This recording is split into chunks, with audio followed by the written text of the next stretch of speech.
할렐루야. 네, 반갑습니다. 제가 잘 아는 홍원표라는 목사님이 계시는데요. 이분이 장로회 신학대학교에 채플에 오셔서 이런 말씀을 하셨어요.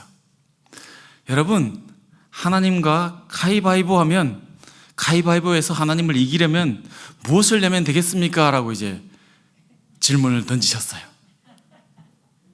하나님과 가위바위보 하면 우리는 무엇을 내면 하나님을 이길 수 있을까요? 네, 정답을 알고 계시네요. 하나님은 보내신 하나님이기 때문에 가위를 내면 이긴다고 하시더라고요. 네.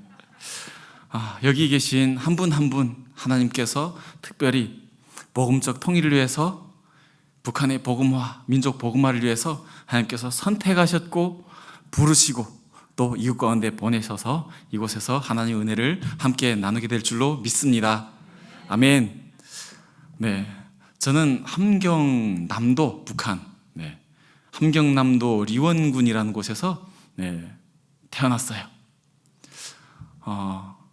저희 아버지가 한국에 간첩으로 3번 다녀가신 분이에요. 안 놀라시네요. 네, 그래서 제가 아버지의 공로가 있어서 북한에서 북한 국가안전보위부 10294 군부대라는 곳에서 근무를 했었던 경력이 있습니다. 저희 아버지가 3번째 임무를 마치고 북한으로 돌아가던 중에 DMZ에서 우리 국군하고 총격전이 붙어가지고 치명상을 당하시고 북한에 살아 돌아가셔가지고 그 어혈로 인해서 제가 12살 때 아버지께서 먼저 세상을 떠났습니다. 그래가지고 아버지가 세상을 떠나신 다음에 저희 어머니가 저희 형제를 기르시면서 참 고생을 많이 하셨어요. 아버지가 살아계실 때는 공급이 좋았어요. 그런데 아버지가 돌아가시고 나니까 이게 죽은 정승이 산 개만도 못하다는 그런 얘기가 실감이 나더라고요.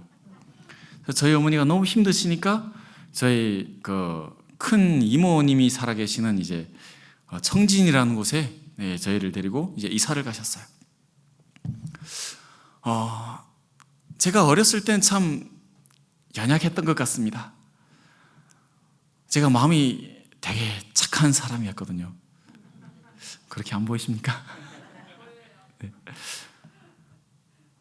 학교에 나가서 계속 매 맞고 들어오는 거예요. 울면서.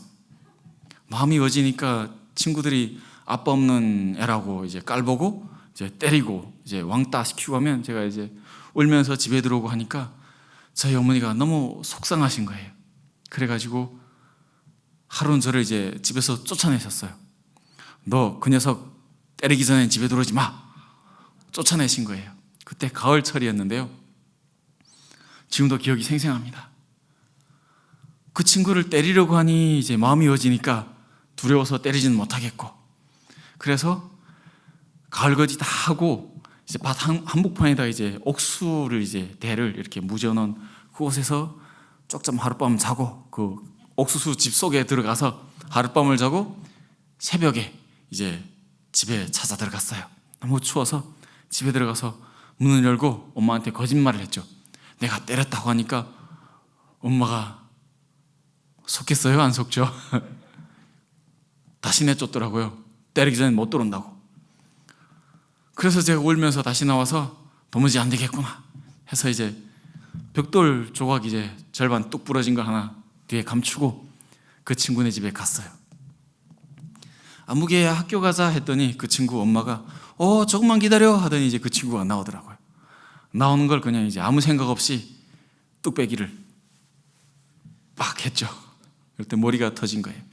그 다음에는 걸어만 날 살려라고 도망쳐서 집에 왔어요. 집에 왔더니 저희 엄마가 저를 딱 보시고 아시잖아요. 그러니까 저를 즉각 감추시고 그 뒤로 그 머리 터진 친구가 된장 이만한 걸 머리다가 딱 붙이고 엄마가 대노하에서 왔어요. 와서 저희 엄마한테 막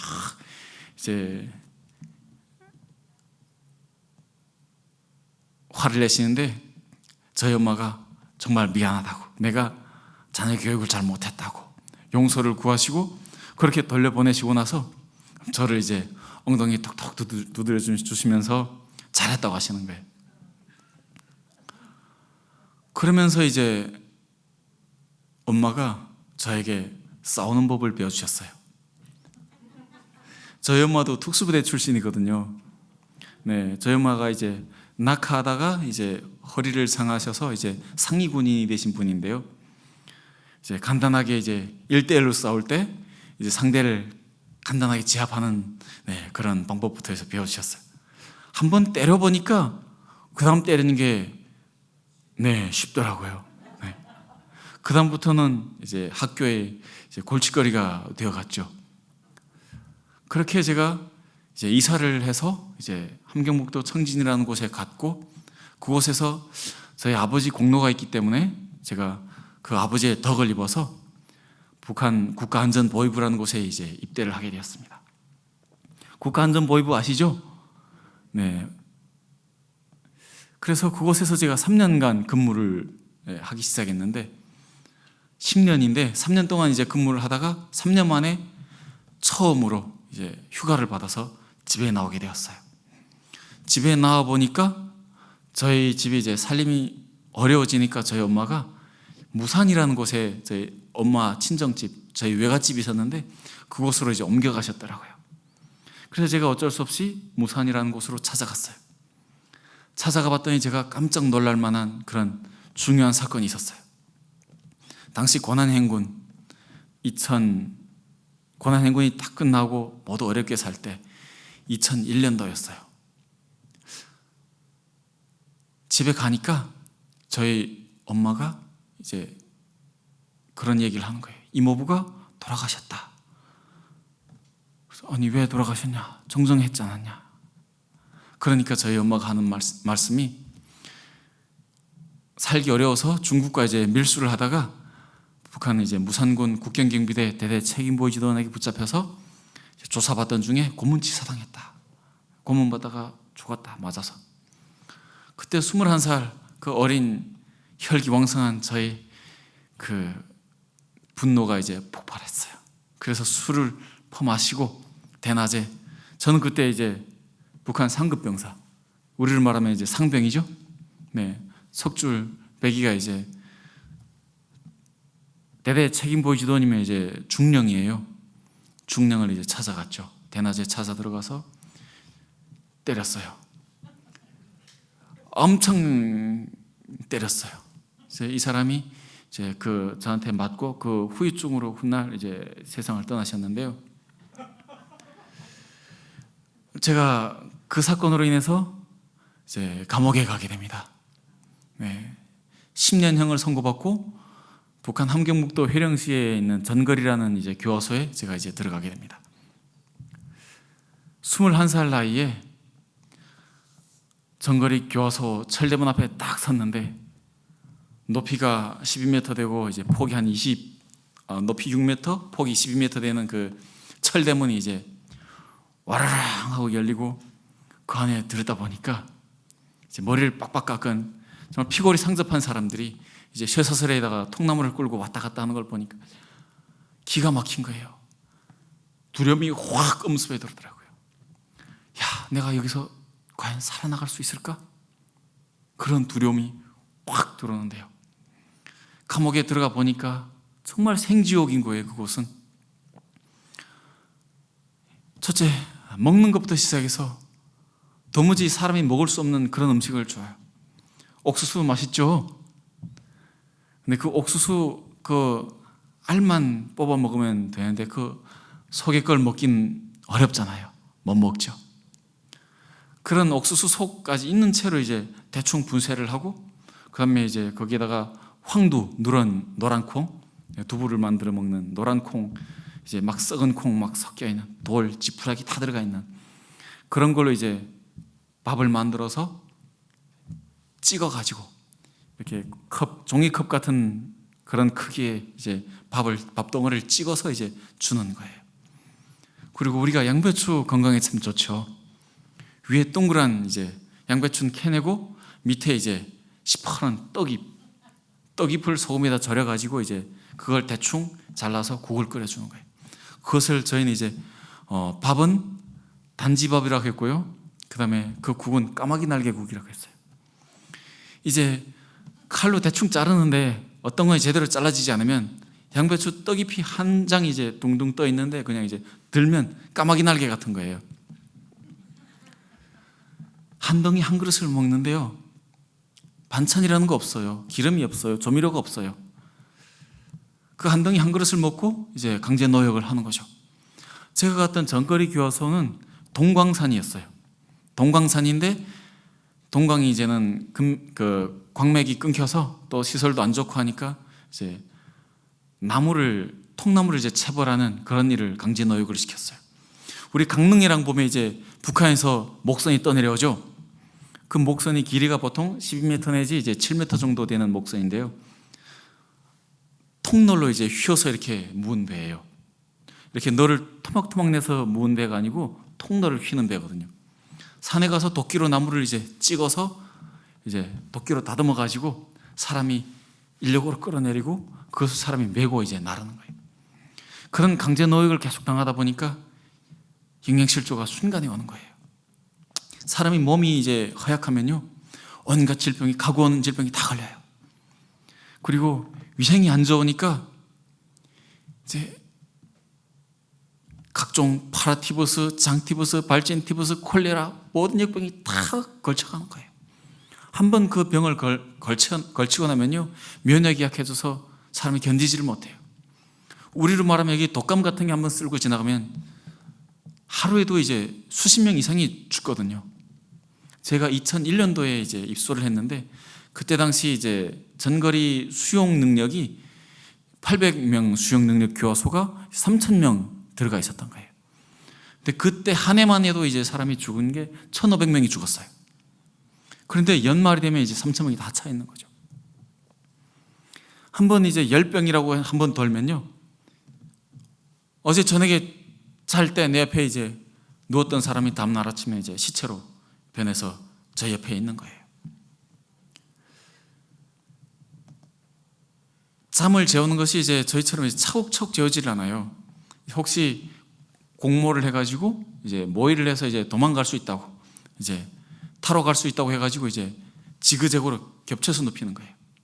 돌리면 이제 나무의 발이 이제 저희 얼굴 앞에 있는 거예요. 이쪽으로 돌아 누워도 이제 나무의 발이 저희 얼굴 앞에 있어요. 그렇게 살아가는데 제가 3년 차 되니까 영양실조 3도가 오더라고요. 하루는 이제 그 경비병들 그 식량을 운반하는 날이 있었어요. 그 경비병들이 식량을 운반하는 날이면 참 명절이에요. 왜냐면 그들의 식량을 이제 뽑아 먹을 수가 있으니까.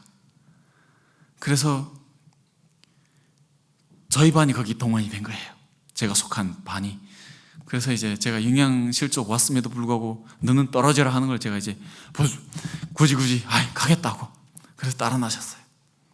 그래서 그 제가 있던 곳에서 제가 이제 그 2반이라고 하는 이과 1반이라는 곳에서 제가 이제 교화 생활을 했는데요. 본소는 이제 산 밑에 있어요. 제가 있던 곳은 산 중턱에 있고요. 그래서 그 경비병들의 식량을 나르려면 본소에 내려가서 이제 식량 마대를 메고 이제 산 중턱으로 거쳐서 이제 메어 올리는 그런 작업을 해야 되는데, 그 중에 이제 손가락으로 마대에 구멍을 뚫어서 이제 옥수수를 뽑아서 이제 몰래 먹는 거죠. 그걸 기대하고 지금 가는데요. 사람들이 다 뽑아 먹는데 제가 영양실조가 걸리니까 몸 동작이 얼마나 굼뜨겠어요. 힘도 없고 지쳐서 다 후들후들 거리는 다리를 이제 겨우 끌고 몰래 한 줌을 훔쳤어요. 뽑아서 한 10대알 됐던 것 같아요. 그래서 몰래 입에다가 딱 넣었는데 동작이 굼뜨니까 들킨 거예요. 다른 사람들은 그냥 이제 눈 깜짝할 사이에 척 입에 넣고 우물우물해서 다 삼켜버리는데 저는 동작이 굼뜨니까 천천히 이제 입에다 넣다 보니까 들켰어요. 그랬더니 경비병이 딱 발견하고 대열을 멈춰 세우고 저를 불러내는 거예요. 그리고 저를 사정없이 구타를 하더라고요. 발로 배를 걷어차고 얼굴 걷어차고 그다음에 총 개머리판으로 이제 제 머리를 내리찍고 그러면서 저를 때리는데 이리 쳐서 저리 뒹굴고 저리 쳐서 저리 뒹굴고 하면서 입안에 문 그 옥수수알을 이제 뱉어내라고 하더라고요. 근데 그렇게 매 맞으면서 이제 입안에 문 옥수수알을 뱉어낼 수가 없더라고요. 여러분, 맞는 아픔보다 내가 입안에 문 그 옥수수알을 뱉어내는 아픔이 더 아프다는 걸 여러분들은 아마 이해를 못 하실 겁니다. 그렇게 매 맞으면서 기어코 다 삼켜버렸어요. 그리고 같은 죄수들이 이제 저를 더 힘들게 하더라고요. 저 때문에 들켰잖아요. 그러다 보니까 다른 사람들이 이제 더 빼먹을 수 있는 것도 이제 긴장해지니까 못 빼먹게 됐어요. 감방에 돌아왔는데요, 저를 또 죄수들이 달려붙어서 저를 때리더라고요. 그래서 엄청 얻어맞고 그 다음에 또 이제 대기라는 걸 세워요. 밤에 도망갈까봐. 이제 감옥에서 이제 한 명이 이제 들어오는 입구에 서고 한 명이 이제 그 감방 안에 변기가 있는데 그 변기 앞에 한 명은 앉아서 온밤 이제 2시간씩 교대제로 이제 지키는 거예요. 온밤 저를 이제 그걸 세우더라고요. 낮에는 그렇게 나가서 힘든 일만 골라시키고 밤에는 들어와서 이제 재우지 않고 그렇게 대기를 세우고 몸이 순간에 이제 파래져 가고 제가 몸무게가 45kg까지 줄어들었어요. 제 키가 이제 한국에 오니까 저희 키가 큰 축이 아니더라고요. 북한에서는 저희 키가 큰 축이었어요. 1m 77이거든요, 제가. 영양실조가 와서 이제 변이 관략근이 다 풀려가지고 변이 흘러내리는 걸 이제 느끼지 못할 그 정도. 그 약을 먹는데요, 캡슐 약을 먹으니까 이제 그게 그대로 풀리지 않고 이제 항문으로 빠져나가는 그런 정도까지 되니까 얘는 죽이면 안 되는 대상이다. 아빠의 공로가 있으니까 얘는 죽이면 안 되는 이제 핵심 계층이기 때문에 얘는 살려내야 된다 해서 저를 이제 병보석방으로 내보냈어요. 감옥에서. 정말 그때 제가 앉아서 일어나기 힘든 정도였어요. 저의 힘으로. 정말 몇 걸음 걷고 그다음에 주저앉고 몇 걸음 걷고 주저앉고 이런 상황 가운데서 집에 나왔어요. 집에 나와 보니까 저희 집이 너무 한심한 거예요. 저를 영양보충 시켜줄 만한 아무것도 없었어요. 그런데 제가 감옥에서 귀인들을 만났어요. 중국에 다녀온 분들을 통해서 제가 복음을 들은 거예요. 그게 무슨 복음이냐면요, 중국은 이렇게 잘 산다더라라는 복음이었어요. 묵은 밥을 이제 짐승을 주고 반찬을 만드는데 글쎄 국자로 기름을 떠서 이제 반찬을 만든다는 거예요. 저희 엄마들은 이제 기름 숟가락에다가 몇 봉을씩 떨어뜨려 가지고 겨우 이렇게 아끼면서 쓰는데 국자로 기름을 막 이제 쓴다고 하니까 아니 그런 천국이 어디 있느냐, 한번 가보고 싶다. 나와봤더니 저희 집이 그렇게 어려운 상황이었고 제가 내 가정을 내가 먹여 살려야 되겠다라는 그런, 제가 첫째니까 그런 이제 마음을 가지고 북한으로 탈북하게 됩니다. 2004년도 2월 구정 당일에 제가 북한을 1차 탈북하게 되었어요. 정말 움직이지 않는 다리를 겨우 끌고 대낮 12시에 북한 대홍단군이라는 근처를 이제 낮 12시에 이제 강을 건너는데요, 다 얼어붙었잖아요. 거긴 또 폭이 좁아요. 50m도 안 되는 것 같아요. 폭이 한 20-30m 정도 되는 것 같아요, 강폭이. 거기를 한 절반쯤 들어섰는데 바로 위쪽에서 이제 서라 하는 소리와 함께 이제 AK소총 격발기 쫙 당긴 소리가 들리는 거예요. 그래서 이제 올렸다 봤더니 바로 위쪽에서 군인 2명이 총을 들고 뛰어나왔어요. 그 순간 제가 뛰게 되었어요. 제가 간증할 때마다 이제 제가 질문을 해요. 세상에서 제일 빨리 뛴 사람이 누구예요? 라고 이제 질문을 하면 많은 분들이 이제 우사인 볼트요 라고 하시더라고요. 그래서 제가 아니라고, 제가 세상에서 제일 빨리 뛴다고, 제가 세계 신기록을 세웠다고 제가 이제 이야기를 해요. 정말 다리 힘이 없어서, 근육이 없어서 겨우 걷던 제가 그 서라 하면서 이제 총을 들고 뛰어나오는 군인들을 보는 순간에 제가 정말 바람처럼 뛰었어요. 어느 순간에 제가 산 2개 넘어갔는지 모르겠어요.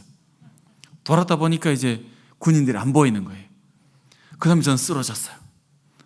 한 2시간 정도를 거기 쓰러져서 있다가 날이 이제 어둑어둑해지는 거예요. 거기는 이제 북한 대웅단을 해서 바로 넘어가면 중국이 장백 쪽인데 백두산 밑이어서 심심산골이에요. 그러니까 산골짜기니까 겨울이니까 이제 해가 빨리 지는 거예요. 한 3시 반쯤 되면 날이 어두워지기 시작해요. 막 추워지기 시작하고 배도 고프고 날도 어두워지고 하는데 밑에서 개 짖는 소리가 들리는 거예요.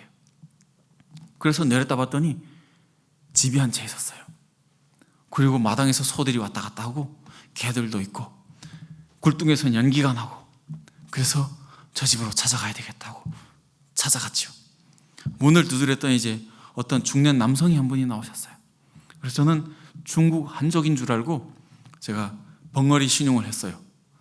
제가 저기서 왔는데 배가 고프다고, 먹을 것을 좀 달라고. 그랬더니 이분이 놀랍게도 한국말을 하시는 거예요. 북조선 분이냐고, 고생했다고, 어서 들으라고 그러시면서 저를 초청을 하시는 거예요. 그래서 그분을 따라 들어갔어요. 따라 들어갔더니 이분이 제가 입었던 옷을 다 벗기고 불 태워서 버리시고 목욕물을 이제 길어다가 끓여서, 그 중국 특유의 이제 그 이렇게 큰 무쇠 솥이 있잖아요. 거기다가 이제 물을 길어서 이제 끓여서 주시는 거예요. 그래서 목욕을 하고 나니까 새 옷을 갈아입히시고 음식을 차려 놓으셨어요. 음식상을 보니까 제가 눈이 이제 뒤집히는 거예요. 중국 사람들은 구정명절을 잘 세잖아요. 정말 거기에 보니까 닭고기도 있고 돼지고기도 있고 제가 못 봤던 음식들이 많이 있는 거예요. 만두도 있고 흰쌀밥에 돼지고기 다 있는 거예요. 얼마나 먹고 싶은지요. 막 군침 막 꿀꺽꿀꺽 올라가는데 밥상에 앉아서 이분이 수저를 들지 않는데 제가 이제 먼저 들 수는 없잖아요. 체면이 있으니까. 그래서 체면 지키느라고 지금 눈치를 보면서 앉아있는데 이분이 갑자기 식사를 안 하시고 저에게 이런 말씀을 하시는 거예요. 나는 하나님을 믿는 사람이다. 내가 당신을 위해서 기도해도 되겠느냐라고 하시는 거예요. 그래서 제가 기도라는 게 뭔 소리인지 모르잖아요. 근데 제가 모르지만 하지 말라고 할 수는 없잖아요. 먹지 말고 나가라고 하면 그럼 어떻게 해요? 그래서 어서 하시라고 했더니 이분이 저를 위해서 기도해 주시고 저희 가족을 위해서 기도해 주시고 제 북한 동포들을 위해서 기도해 주시는데 막 감동이 막 밀려오는 거예요. 그래서 막 눈물이 막 훌컥 올라오려고 하는데 이분 기도가 끝났어요. 근데 이분이 식사를 하실 줄 알았는데 또 말씀을 하시는 거예요. 술을 마시냐고 하시는 거예요. 그래서 제가 술을 제가 잘 마시거든요. 그래서 술을 먹는다고 눈이 반짝반짝해서 그렇게 이야기를 하니까 본인은 하나님을 믿는 사람이어서 술을 마시지 않아. 여기는 술이 없다. 대신 이걸 마셔보라고 이제 주시는데 이 커다란 병에다가 간장을 이제 가지고 오시는 거예요. 간장을 가지고 오셔서 이제 투명 플라스틱 그 컵에다가 하나 가득 따라주시는 거예요. 간장을. 그러면서 마시라고 하시더라고요.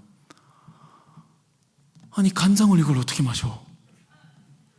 그래서 제가 도무지 이제 마실 엄두도 안 나는데 안 마시겠다고 하면 이제 또 나가라고 할까봐 조금 마시는 신용을 했어요. 조금. 그래서 제가 마셔봤어요.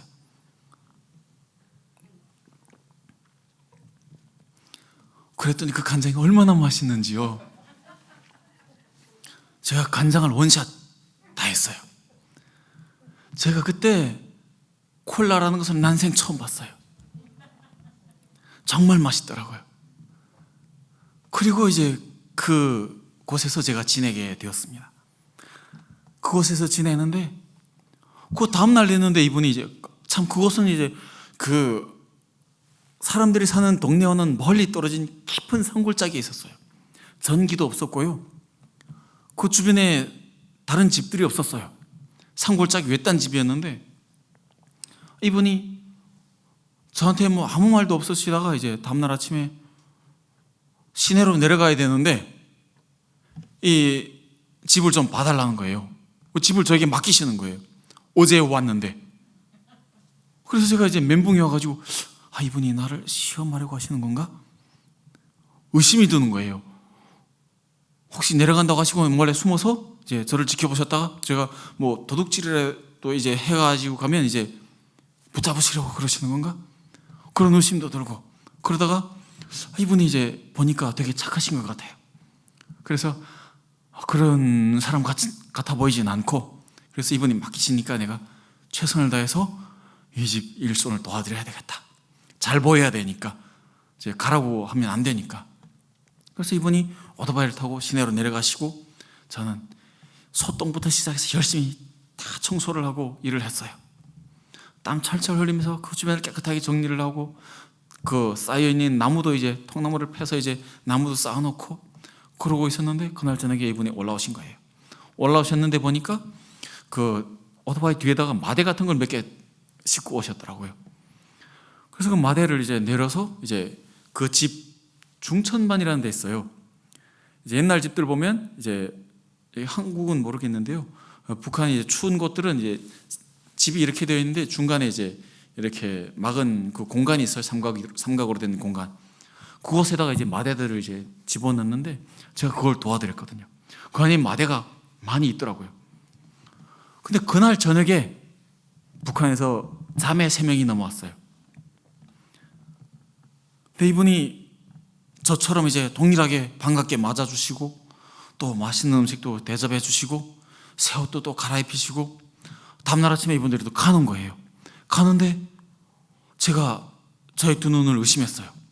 사람이 지고 가지 뭐 사람 보이지 않을 정도로 이제 짐을 지어서 보내시는데 중고 의복류를 이제 그다음에 식량, 기름, 의약품, 그다음에 무슨 책 같은 것을 이제 또 넣어서 보내시고 저희 눈이 반짝했던 게 이제 돈을 주시는 거예요.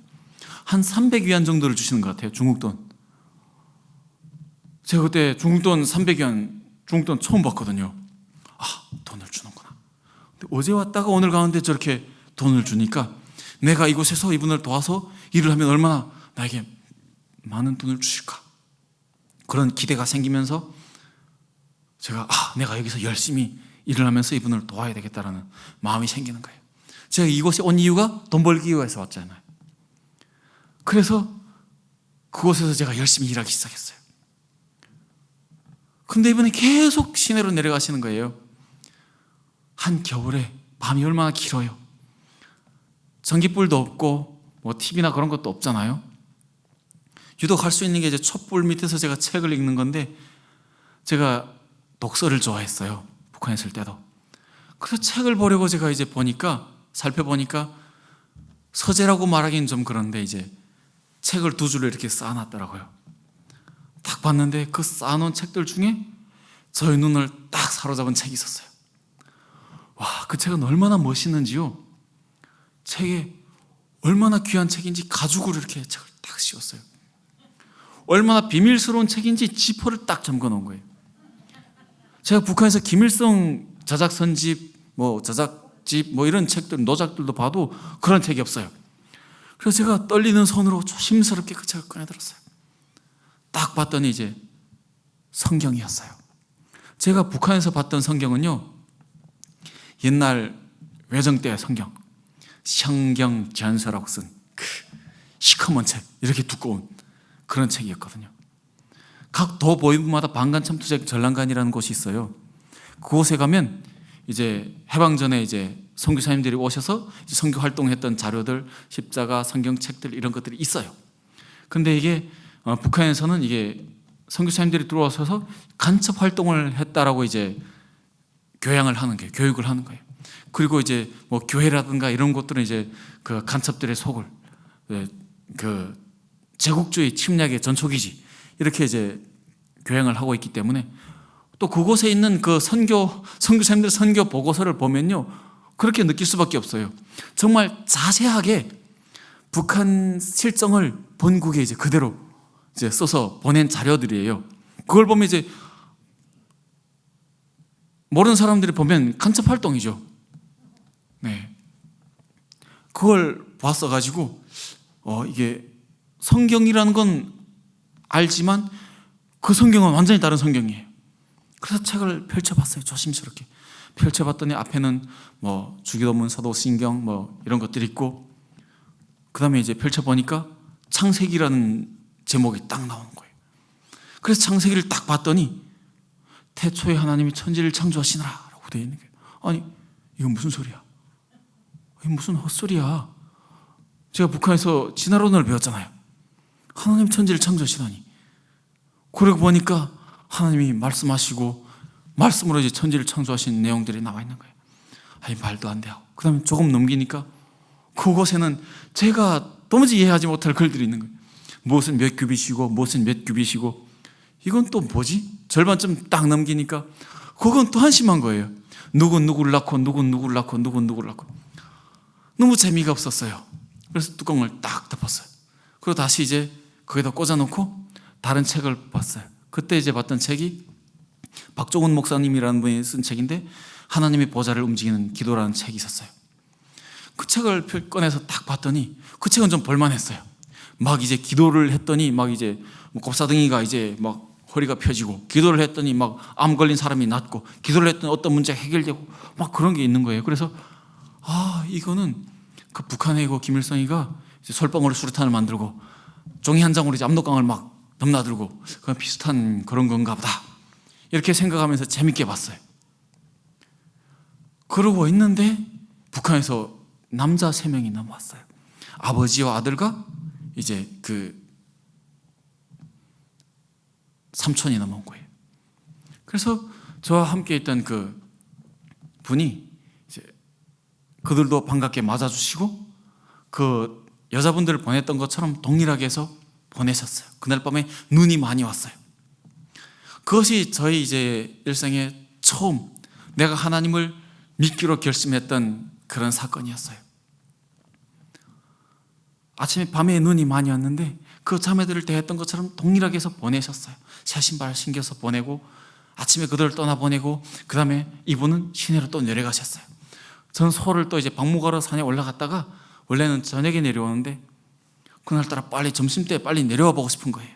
그래서 내려와 봤더니 이제 창고 문이 열려져 있고 창고에 들어가 봤더니 도둑이 든 거예요. 그래서 제가 보이브에 있었잖아요.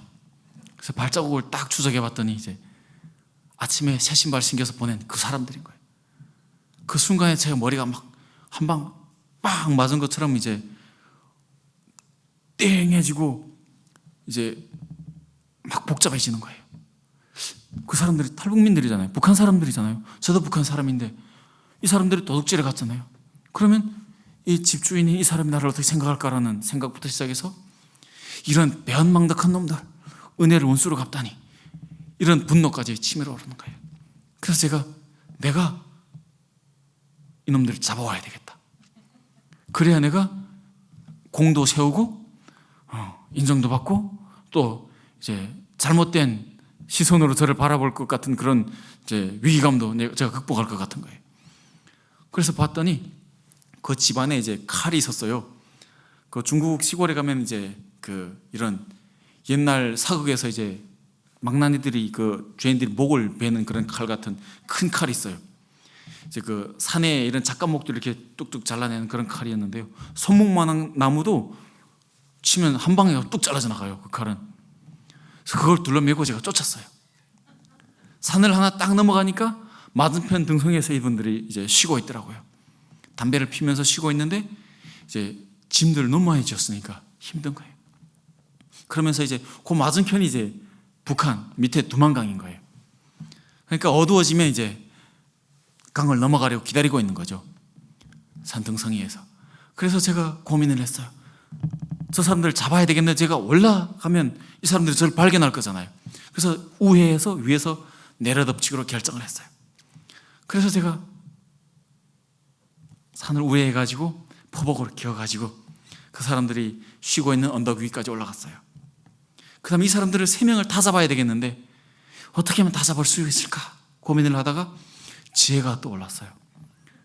제일 팔팔하고 힘이 센 것 같은 이제 삼촌을 제가 뛰어내리면서 발로 걷어차서 제압을 하고, 그 다음에 이제 아들이 목에다가 제가 칼을 겨눴어요. 아버지가 도망갈 수 있을까요? 아들을 두고 아버지는 도망 못 가는 거예요. 그래서 제가 그 아버지에게 삼촌을 결박하게 하고 아들을 결박하게 하고 제가 그 아버지를 결박해서 엄청 때렸어요. 그리고 이제 제가 정의의 이제 그 징벌을 내리고, 그리고 이제 이 사람들 다 묶어서 끌고 내리다가 그 사람들이 도둑질해 갔던 그 창고 기둥에다 제가 묶어맸어요, 이 세 사람을. 그리고 바깥으로 열쇠 잠가놓고 이제 그 다음 콧노래를 흥얼흥얼 부르면서, 야, 내가 공을 세웠다. 이제는 이분이 올라오시면, 제가 그때 그분을 삼촌이라고 했는데, 이 삼촌이 올라오시면 나를 얼마나 칭찬하실까. 막 기분이 너무 이제 좋은 거예요. 그 이분이 올라오시기를 기다리는데 이분이 저에게 올라오셨어요. 그래서 제가 이분에게 자랑을 했죠. 집에 도둑이 들었다고. 이분이 놀라시는 거예요. 그 도둑을 제가 잡았다고. 더 놀라시더라고요. 어디 있느냐 해서 제가 창고에 다 묶어놨다고 했더니 이분이 열쇠를 제 손에서 받으셔가지고 가서 창고 문을 여시는 거예요. 저는 이제 칭찬받았다라고 이제 막 기대 어린 이제 시선으로 그 삼촌의 이제 일거수일투족을 지금 주시하고 있는데, 이분이 창고 문을 딱 여시고 딱 보시더니 갑자기 저에게로 머리를 훅 돌리시면서 저에게 손가락질을 하시는 거예요. 너도 사람 새끼냐라고 욕하시는 거예요. 너도 사람 새끼냐? 너도 사람이냐? 라는 거죠. 저는 깜짝 놀랐어요. 아니 왜? 내가 뭘 잘못했는데? 근데 이분이 그 다음 말이 저를 이제 더 놀라게 했어요. 어떻게 같은 동족을 저렇게 만들 수 있느냐? 그제서야 저희 눈에 이제 그분들의 모습이 보였어요. 코피 터지고 입이 찢어지고 이제 얼굴이 찢어져서 피가 줄줄 흘렀고, 그게 이제 한 3시간을 창고에 묶여있다 보니까 추워서 새파랗게 질렸는데 이빨 달달달달 쫄고 있는 그 모습 보이는 거예요. 그럼에도 불구하고, 아니 그게 왜? 도둑이잖아. 죄를 졌으니까 응당한 벌을 받는 거잖아. 그게 왜? 그러니 이제 저에게 억울함이 확 올라오더라고요. 근데 그 다음에 이분이 하신 행동이 저를 경악하게 했어요. 이분이 그 3명 묶어놓은 걸 다 풀어주시고 그 3명 앞에 무릎을 꿇고 앉으시는 거예요. 나를 용서해달라.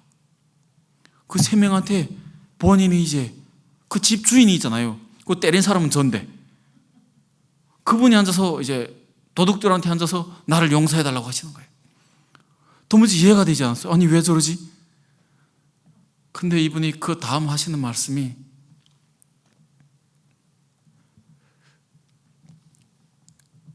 내가 당신들이 죄를 짓게 만들었다. 당신들이 무엇이 필요한지 내가 물어보지 않고 내가 주고 싶은 것을 주었기 때문에 당신들이 필요한 걸 찾으려고 와서 죄를 짓도록 그 계기를 만들어준 것이 나다. 그래서 내 잘못이다. 나를 용서해달라고 도둑들한테 이제 무릎 꿇고 앉아서 이제 사죄를 하시는 거예요. 그러니까 도둑들이 이제 감동을 받아가지고 아니라고 내가 잘못했다고 하고, 이분은 아니라고 내가 잘못했다고, 그리고 서로가 잘못했다고 하고 도둑들이 막 이제 통곡하며 울면서 이제 감동을 받아서 그러는데, 그 장면을 이제 제가 지켜보면서 확 제가 울음이 터져 나왔어요. 아니 세상에 저렇게 사람이 선하고 착할 수가 있을까? 저 사람이 믿는 하나님, 나도 한번 믿어보고 싶다는 마음이 확 들어오는 거예요. 그 후에 알게 됐어요. 이분은 평신도 선교사였어요. 원래 이제 고향이 그 국경지대였는데 중국. 이분이 이제 교통사고를 당하시고 병원에 입원하셨을 때 러시아에서 이제 선교사로 파송된, 북한 선교사로 파송된 이제 선교사님을 통해서 복음을 영접하고 북한 선교의 사명을 받고 중국 정부로부터 이제 그 산을 받아가지고 그 임대 받아가지고 이제 그곳에다가 이제 위장으로 이제 소 방목하고 그 다음에 그 곳곳에 반토굴집을 다 파놓은 거예요. 탈북민들이 오면 그곳에서 섬기고 복음을 전하고 다시 북한으로 파송하고 그런 일들을 하신 거예요. 그때 제가 알았어요. 그래서 그때 제가 감동을 받아가지고 제가 성경책을 다시 꺼내보기 시작했어요. 이분이 계속 시내로 내려가시다 보니까 제가 산에 혼자 있었잖아요. 밤이면 불이 없으니까 혼자 있는데 짐승이 왔다 갔다 하는 소리가 막 들리고 막 외롭고 무섭고 이제 사람이 우울증이 오더라고요. 불면증도 오고 밤에 잠을 못 자고 그런 상황 가운데 있었는데 제가 그 성경책을 다시 보기 시작했어요. 근데 성경책을 다시 보기 시작했는데요, 성경책이 왜 그렇게 은혜가 있어요? 정말 은혜가 있었어요. 성경책을 펼쳐보기 시작했는데요, 한 2장, 3장 넘기기 시작하면 그 다음에는 눈이 사르르 내려오는 거예요. 불면증으로 이제 잠을 못 자던 사람이 이제 자기 시작하기 시작하는 거예요. 그래서 제가 이제 간증할 때마다 제가 말씀드립니다. 혹시 우울증이나 불면증이 계신 분이 있으십니까? 특효약이 있어요. 성경을 읽으세요. 그렇게 성경을 읽다 보니까 제가 뭐를 단어나 이제 그런 것들이 너무 많잖아요. 그래서 제가 질문하기 시작했어요. 이건 무슨 뜻이에요? 이건 무슨 뜻이에요? 물어보니까 이분이 오해를 하셔가지고 얘가 말씀에 갈급하구나. 그래가지고 저를 어떤 곳에 보내버렸었어요. 그곳이 한국 대신교단 한남로에서 이제 선교사님을 파송해가지고 중국 기림성 장춘시에다가 세운 GNF 미니스트리라고 하는 이제 신학원이었어요. 그곳에 저를 보내버린 거예요. 그래서 제가 그곳에 갔어요. 제가 가기 전에 이분에게 물어봤어요. 그곳에 가면 돈 주냐고. 제가 돈 벌러 왔잖아요. 그러니까 이분이 하나님 일을 하면 하나님이 책임지신다라고 하시는 거예요. 그래서 아니 그거 말고 거기 가서 공부하면 돈 주냐고 했더니 동일한 말을 반복하시는 거예요. 근데 제가 이분을 경험했잖아요. 이분은 거짓말 하시는 분이 아니고 이분은 신뢰할 만한 분이다. 그래서 이분이 보내시니까 제가 순종하고 갔어요. 갔는데 보니까 어느 한 개인집이었는데 그곳에 형제들이 여러 명이 있더라고요. 그래서 제가 그곳에서 이제 그 형제들을 함께 있게 됐는데 그 다음날 파송식을 한대요. 그래서 저는 이제 파송식이 음식인 줄 알았어요. 파로 만든 음식인 줄 알았어요. 그래서 이거는 파송식은 어떤 맛일까라고 이제 기대를 하며 있는데 다음날 식당으로 다 데려가시는 거예요. 그래서 식당에서 한대요, 그 파송식을. 그래서 역시 파송식은 음식이었어. 그러면서 이제 갔는데 젊은 자매 2명을 북한으로 파송하더라고요. 그곳에서 이제 그 자매 2명을 파송하는데 선교사님들, 목사님들, 그 다음에 뭐 교수님들도 오셔서 이제 막 여러 명이 나오셔서 안수하고 막 기도를 하시는데 저 그때 방언 기도라는 걸 처음 들어봤어요. 막 기도를 하시는데 이상한 막 소리를 지르면서 막 하시는데 제가 깜짝 놀라 기겁해가지고 무서워서 밖으로 나왔어요. 그래서 화장실에 몰래 갔다가 그곳에서 이제 어느 정도 앉아서 기다리다가 이제 끝났겠지 하고 그럼 슬금슬금 가는데 그 옆에 방에 이제 문이 열려 있는 거예요. 그래서 그 소리가 들려가지고 그곳을 이렇게 빼끔 들여다봤더니 제가 못 볼 걸 봤어요. 돈을 주는 거예요. 그 파송되는 그 자매 선교사들에게 선교 헌금을 주시는 것이었는데 그때 2004년도 돈으로 6,000위안을 각각 6,000위안씩 주셨어요. 지금 한국 돈으로는 100만 원 좀 넘는 돈이에요. 그걸 보고 제가 눈이 뒤집힌 거예요. 역시 주는구나. 역시 돈 주는구나. 삼촌이 나한테 거짓말하지 않았구나. 그럼 난 뭘 해야 되지? 열심히 나는 그럼 이거 시키는 일을 해야 되겠다. 근데 그곳 일정이 너무 빡셌어요. 제가 군복무 할 때도 감옥에서 그렇게 빡세질 않았어요. 새벽 5시 반에 깨워가지고 새벽 기도를 한다는 예배를 드리고 말씀 큐티 묵상을 하고 그 다음에 아침 세수를 하고 나면 그 다음에 또 이제 말씀 또 통독을 하고 그 다음에 또 하루에 기본 구절 이제 요절 39절씩 암송을 하고 하루에 이제 찬송가 5장을 암송을 하고 통독하는 게 이제 두 챕터라면 이제 뭐 한 달락 두 달락도 아니고 뭐 1장 2장도 아니었어요. 창세기 한 챕터, 출애굽기 한 챕터 이제 이렇게 넘어가는 거예요. 그리고 낮에는 이제 깔뱅 조직 신학을 이제 가르치시는데 성경 한 번도 읽어 못 본 사람에게 저녁에는 또 이제 전도 훈련 시키는 거예요. 그곳에 있는 형제들 다 모여 앉혀놓고 이제 너는 아버지, 너는 어머니, 너는 삼촌, 너는 동생 가상인물들 설정해놓고 이제 전도를 하는 훈련을 시키는 거예요. 너무 힘들더라고요. 근데 더 힘든 게 이제 있었어요. 여기 있는 사람들은 다 믿어진다는 거예요, 하나님이. 근데 저는 안 믿어져요. 이게 미치겠는 거예요. 아니 내가 이상한 건지 이 사람들이 이상한 건지 분간도 안 되고. 그래서 제가 그때 생각나는 게 있어요. 제가 처음 봤던 책 하나님 보좌로 움직이는 기도하면 하나님 들어주신다고 했지.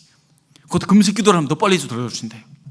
그래서 하나님 만약 있다면 하나님이 있는지 없는지 나에게 알려달라고. 그때 당시에 제 머리에 이제 이렇게 이만큼 흉터가 있었어요. 제가 학교 때 이제 싸움을 많이 했거든요.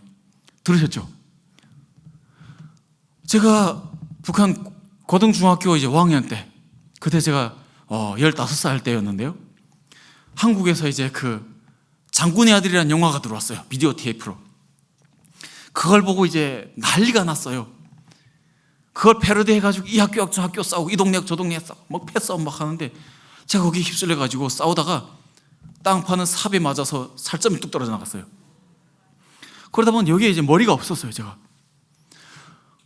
어릴 때는 그게 이제 아무렇지 않았는데 나이가 좀 들면서 이제 이게 부끄러워지기 시작하는 거예요.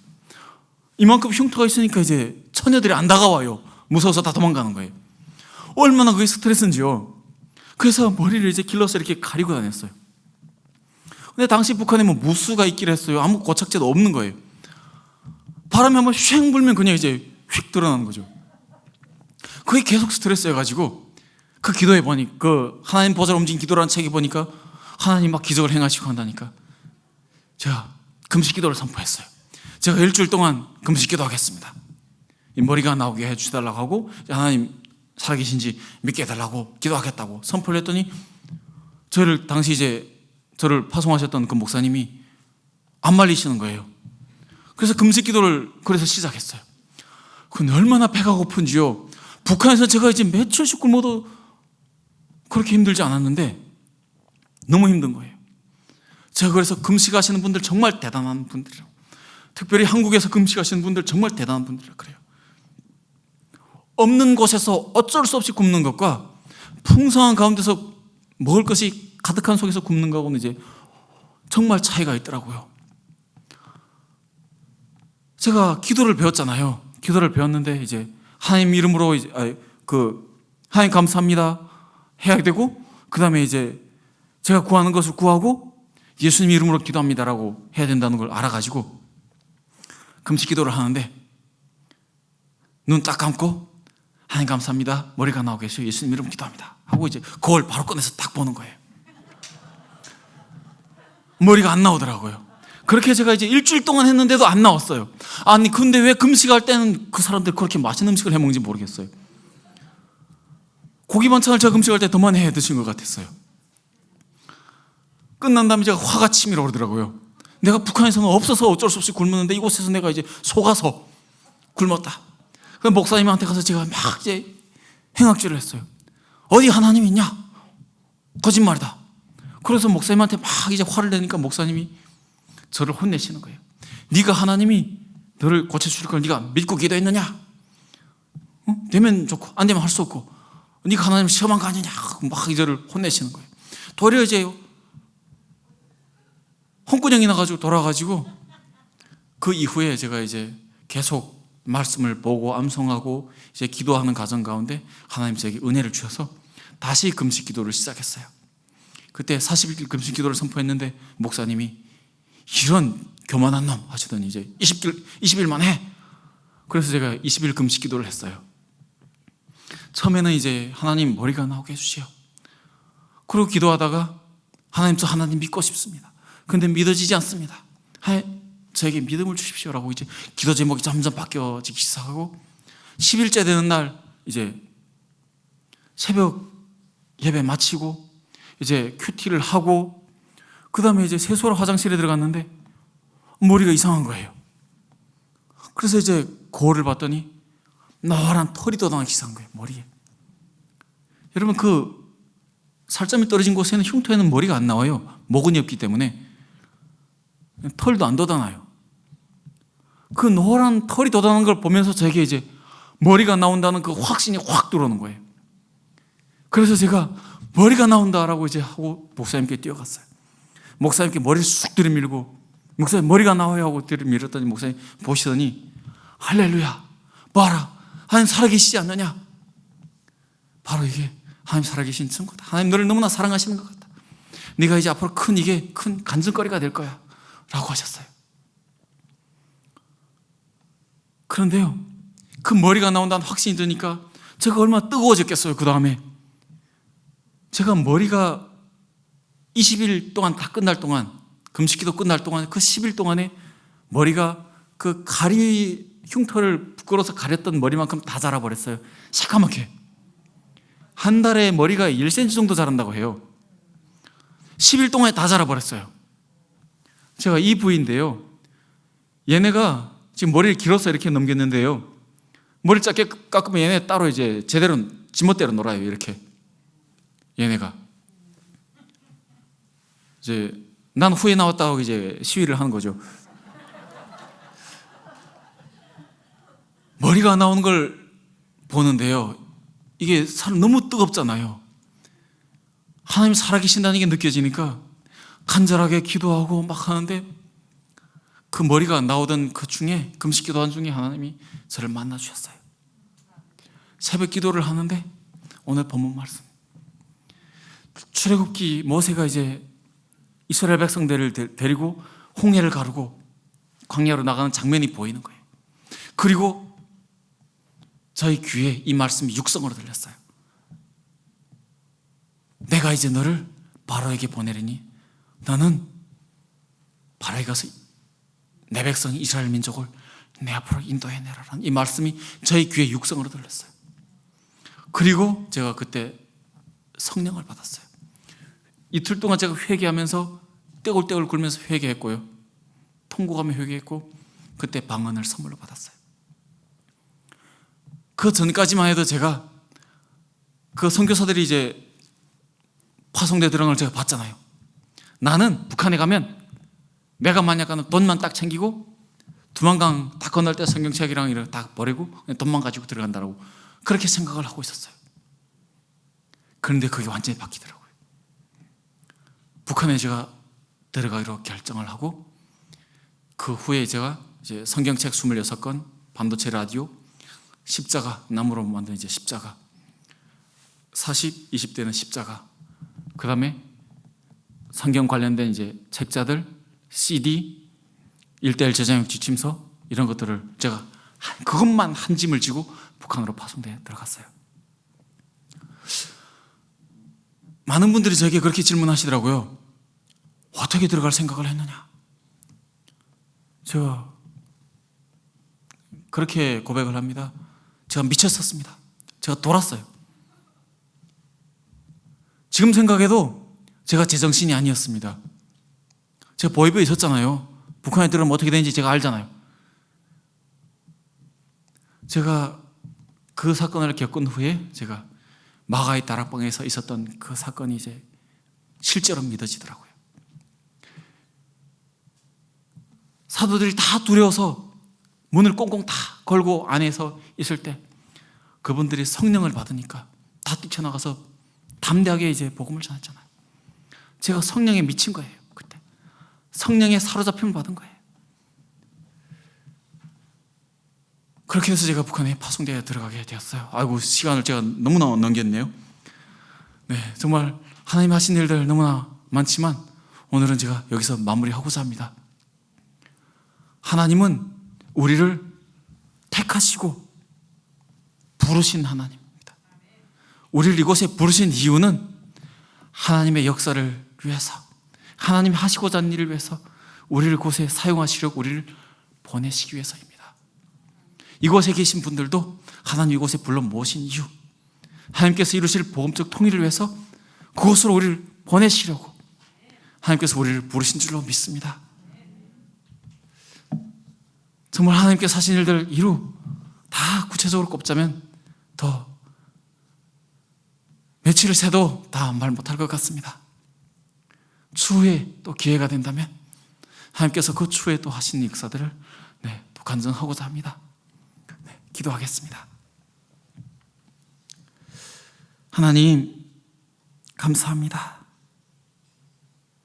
태초로부터 우리 한 사람 한 사람을 선택하신 이도 하나님이시오. 수많은 사람들 가운데 우리를 지명하여 부르신 이도 하나님이시오.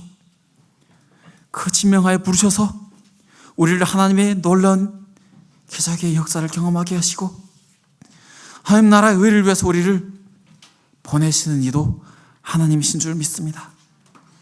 하나님, 우리가 부름받은 사명자들로 하나님께서 이루실 복음적 통일의 그 역사를 위해서 우리가 하나님께서 보내실 때 우리가 보내진 바 되어서 하나님이 놀라우신 역사를 우리가 경험하고 그 일 가운데 귀하게 들려 쓰임받는 우리 모두가 될 수 있도록 하나님 역사하여 주십시오. 하나님도 지금도 저 북한 땅에서 살아 역사하신 하나님, 그 하나님께서 우리를 부르셨사오니 우리를 하나님께서 이루실 그 복음통일의 그날을 위해서 하나님께서 우리를 준비시키시고 하나님께서 우리 모두를 보내실 줄로 믿습니다. 그 영광의 날을 우리가 믿음의 눈으로 바라봅니다. 하나님 우리를 사용하여 주시옵소서. 감사합니다. 우리를 택하시고 부르시고 보내시는 예수님의 이름으로 기도합니다. 아멘.